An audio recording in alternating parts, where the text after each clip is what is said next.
Jamaica's health sector has been under the microscope and the concerns keep mounting. Over the last 2 weeks, the country has been rocked by the devastating news that 90 newborn babies died as a result of infectious bacteria at 2 of the country's premier hospitals. The babies, who were being held in the neonatal intensive care units at the University Hospital of the West Indies and the Cornwall Regional Hospitals, succumbed to the Klebsiella and Serratia viruses. The controversial issue has raised several questions about the safety and sanitation practices in the public health sector. But even as the country comes to grips with the scenario, there is another troubling development. On the weekend, Member of Parliament for West Portland, Darrell Vaz, released a photo of 3 incubators being transported on the back of a wrecker uncovered. According to the MP, the wrecker was seen recently in Ligonier, St. Andrew, heading in the direction of the University Hospital of the West Indies.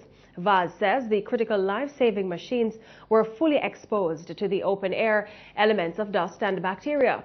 In a release, the opposition member argues that the incident demonstrates the scant regard for the lives and health of Jamaicans under the watch of Health Minister Dr. Fenton Ferguson.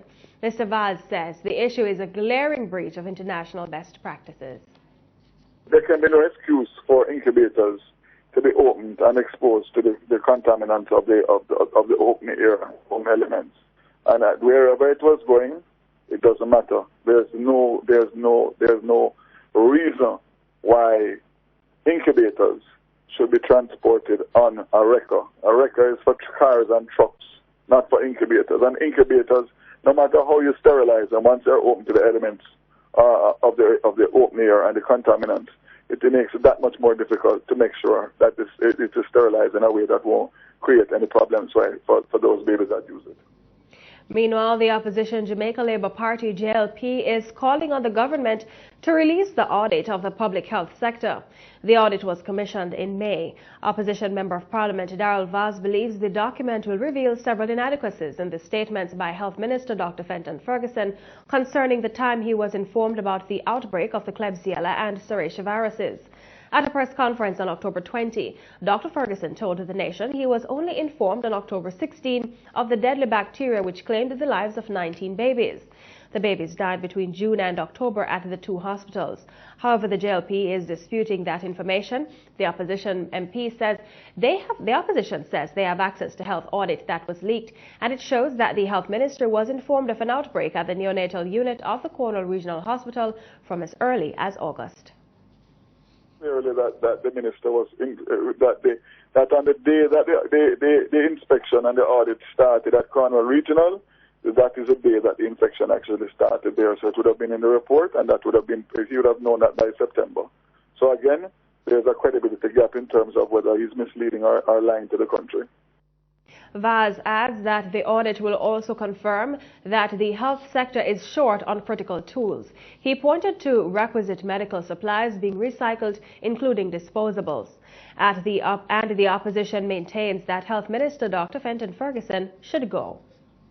If 19 babies die in a country, and the bottom line is that there's questions surrounding whether or not it was because of negligence, then unless they can prove otherwise, then it is normal. And I'm only sorry that it's only the opposition that is making this call, because I would have thought civil society would have led the charge on this. And our newsroom tried to contact officials from the Ministry of Health to verify whether a wrecker was transporting incubators. However, calls to the Permanent Secretary Dr. Kevin Harvey and Chief Medical Officer in the Health Ministry Dr. Marion Bullock Ducasse went unanswered. However, Dr. Harvey told RGR News that the ministry is conducting queries on the matter. Meanwhile, Health Minister Dr. Fenton Ferguson continues to face calls for him to resign, and those calls have intensified following his statement in Parliament last Tuesday that the 19 premature babies that died, quote, aren't babies in the real sense, end quote. Dr. Ferguson has since apologized. However, incensed citizens may not have forgiven him. The comment has generated many discussions on the popular social media Facebook. Hashtags such as All Babies Matter and Premature 2 have been flooding the pages. Premis Matter 2, rather, have been flooding the pages. Some persons have also used the platform to share their stories, having been born prematurely.